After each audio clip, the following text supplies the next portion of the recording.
Hello, good day everyone. Welcome back once again to this session 2 on AI and NLP basics, working with data. During last session, we talked about the basics of basic introduction and issues related to AI and the data to work with AI, and also some motivation around AI and application areas of AI.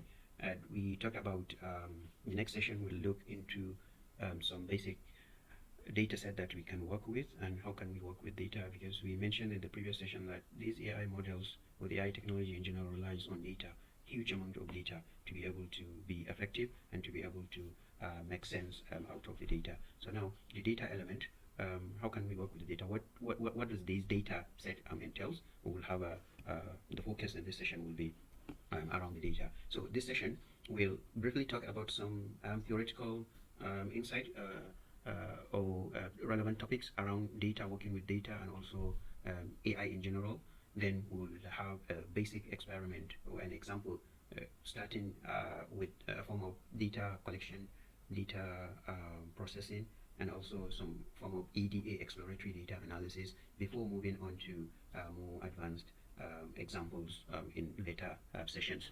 So as we mentioned last time, the tutorial is about AI and NLP basics, and the emphasis moving forward will be around how can we work with data, mining data that will be used, and also machine learning. Some topics are in machine learning, topics in natural language processing, and we will be using both synthetic data and real data. Synthetic data is the data that has been actually it's not real, it's not cannot be found in a real setup, but has been generated using or using some mathematical functions, or just a manual generation, as we will see example. Then we'll try to avoid the use of too much technical jargons that might confuse users who are not familiar with this topic. Right. So AI, we are now in what we call the digital age, where data-driven decisions are not uncommon. We have lots of AI application, and this AI relate to the specific area of application. The data that is being generated from the organization, the data is actually being applied. Right. So data is crucial for decision making across various domains. But before getting access to this data, we need to talk about this idea of digitization and digital transformation. Because if we are talking about data-driven decision, then it means we need to have the data in a format that can be used to enable this form of data-driven decision, in the format that these AI models, the AI technology, can actually utilize the data. So digitalization, in essence, is basically translating business processes into digital form. In the past, before the advent of computers, or where computers have not been deployed in the workplace, all the processes and operations of organization is handled sort of in, not digitally.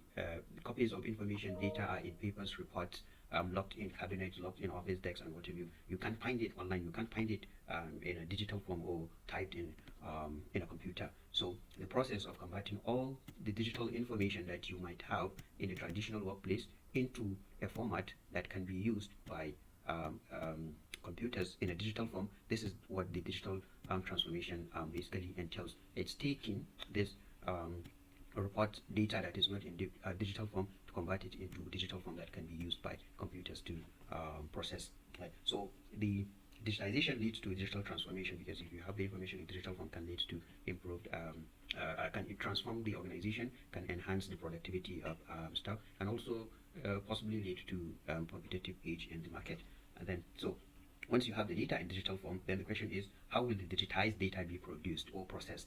What do we do with this data that has been digitized, that has been converted from sort of hard copies to digital form? What do we do with the data, right? So the essence is to ask, after digitalization, then what? So this is where we will talk about the notion of or the science of data, or data science and data mining. To begin with, we begin with a simple example of what this data science is, taking the definition from Wikipedia's page on data science. So this basically is an interdisciplinary field. The keyword here is interdisciplinary field that uses scientific method. This is another keyword. Processes, algorithms, and systems to do what? To extract knowledge, and insights from noisy, structured, and unstructured data. So the eventual goal is to apply the insight, the knowledge we get from that data that has been processed to lead to actionable insights from the data across range of applications. So there are lots of loaded terms here and lots of keywords here, but unpacking some of these terms will make it even easier to really understand what is going on. And when you hear about the term data science, to be able to. So the notion that we have science it means it is grounded in the tenets or principles of science that has to do with making hypotheses, then conducting some experiments to try and validate whatever you have them come up with theories and some relevant insight that will help in driving the field forward by the knowledge we will be getting out of that. But the science here is about data, so the science of data.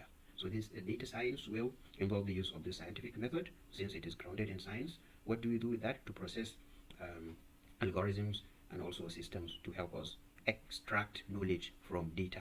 And this data can be either noisy, or it can be structured, or it can be unstructured. We will explain what these three different categories of data mean, and also try to give some examples of what that is. So data mining can be regarded as a sub category of data science that deals with the process of discovering meanings and patterns in data using various statistical and machine learning models.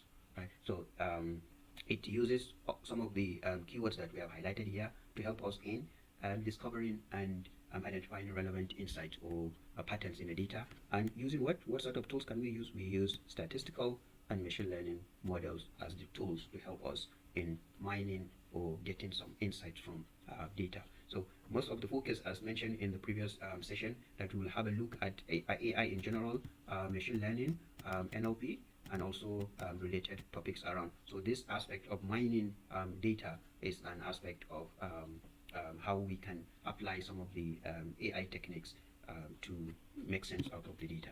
Right? So for someone who is interested in data science in general, so the skills that will be required to help understand the topic or the field in general, because as we mentioned, this help in identifying some hidden relationship and help us in building prediction models or different models depending on what our goal is.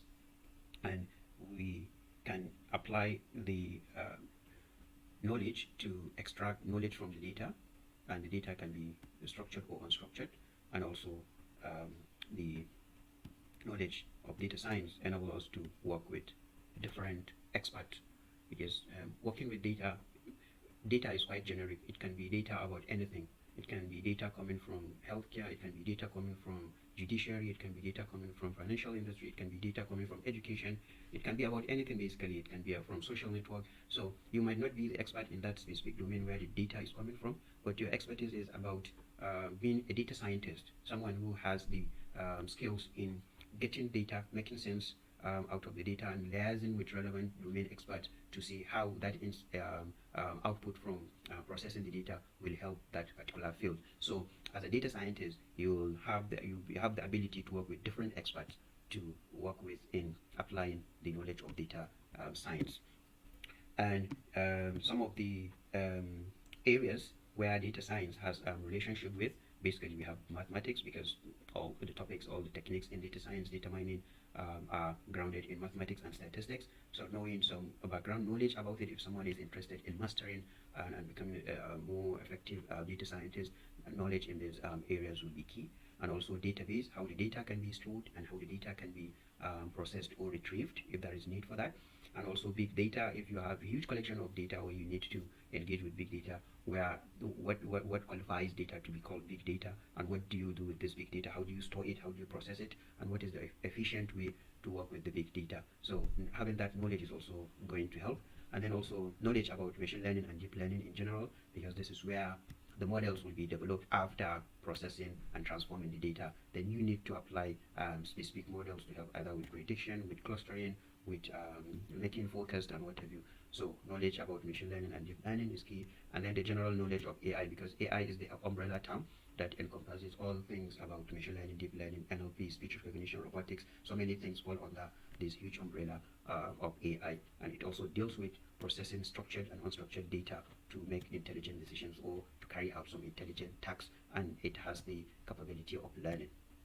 And then knowledge or skills for visualization is also going to help here. The ability to visualize information, to present information in a visual way that other users can understand, humans can relate to it. So the visualization is basically for human consumption, for you as the data scientist to be able to understand the domain and the data, and also to be able to present your findings or to be able to engage with other users who are not familiar with what you're actually doing.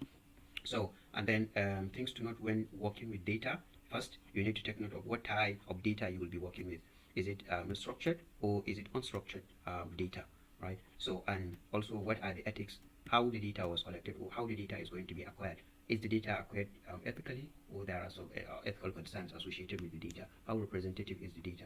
Is the data capturing the essence or um, representative enough, or is it biased, or it is discriminating against a particular group? So these are some of the things you need to take note of, and also what sort of pre-processing techniques and transformation needs to be applied to the data, and also what area of application, where the data is coming from, and what will be the ultimate end goal of the final output from the processing of the data. Right? So the types, with respect to the types and sources of data, as we mentioned earlier, the data can be either structured, this is structured data, or the data can be semi-structured or unstructured. So structured data is basically data in databases or data in relational database, for instance, data that comes with some structure, fully structured, and maybe data in tables. So you have rows and you have columns and rows representing, the rows representing a particular entity, and the columns the feature or information about that entity. So when you have data depicted in this format, then the data is considered to be structured. Or if you have sensors that have been deployed in an area, and these sensors will be generating and reporting data or information that can be logged in a structured format. So let's say these are sensors that are reporting about temperature, pressure, wind direction, and whatever tasks these sensors have been designed to sensors have been designed to report. Then the data can be logged in a structured format that can be queried easily.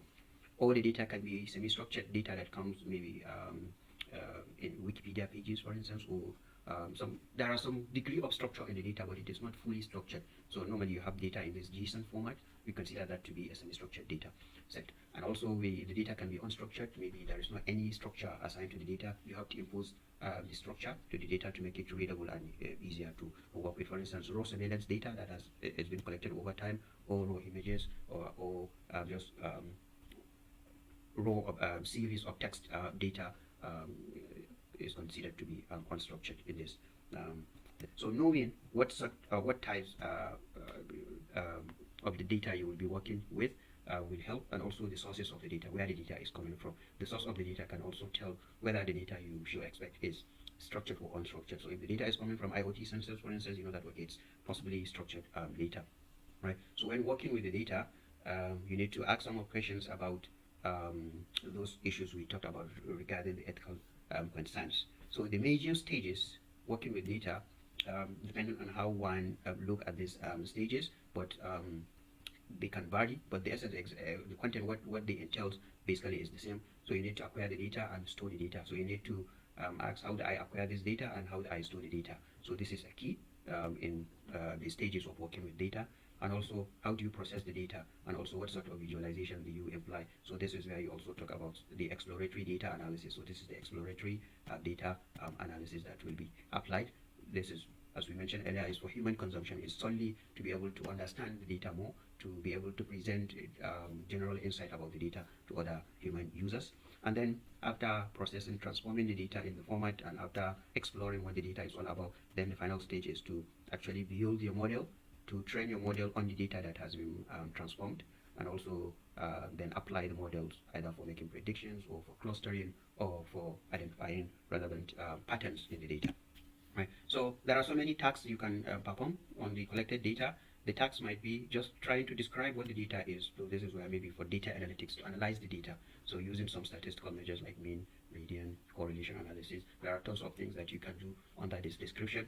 Or you might be interested in making some form of estimation using the data, using point estimation, confidence interval estimation, regression tags, using different tools to help with estimation. Or you want to use the data for prediction. So the prediction can either be regression or for classification task. So you can, in this case, you can use different algorithms.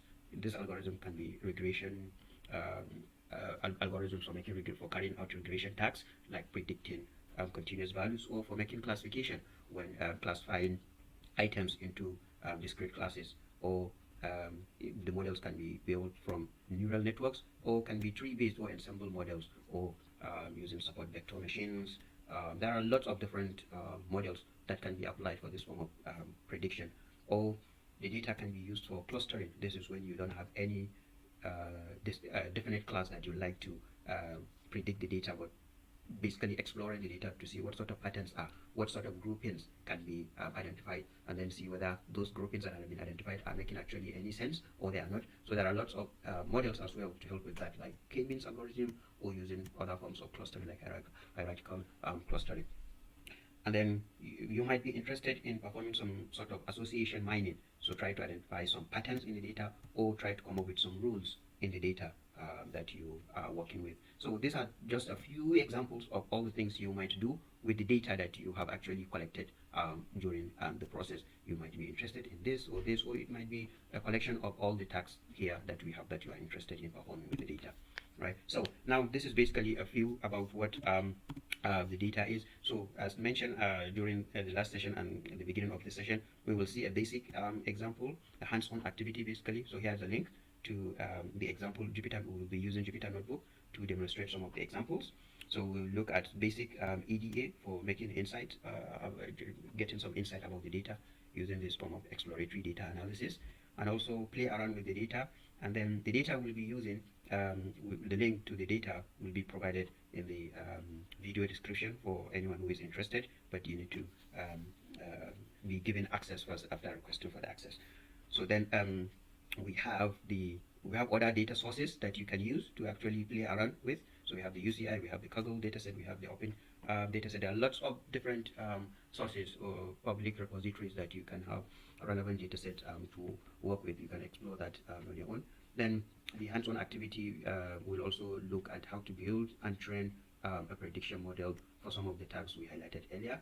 And also, it's important always to reiterate, when working with data, try to identify at which stage are you actually, and also what applies or what needs to be applied in the particular stage. Are you in the stage of collecting, acquiring the data, or are you in the stage of pre-processing and making sense out of the data, or are you in the stage of building a model, or are you in the stage of evaluating the data, or are you in the stage of deployment and what have you. So depending on what stage you are, there are different tools and techniques that you need to leverage or to utilize to help you achieve that particular, or to be successful in that particular stage. So it's always important to have a look at this. Okay, so as mentioned, this is how the session will be.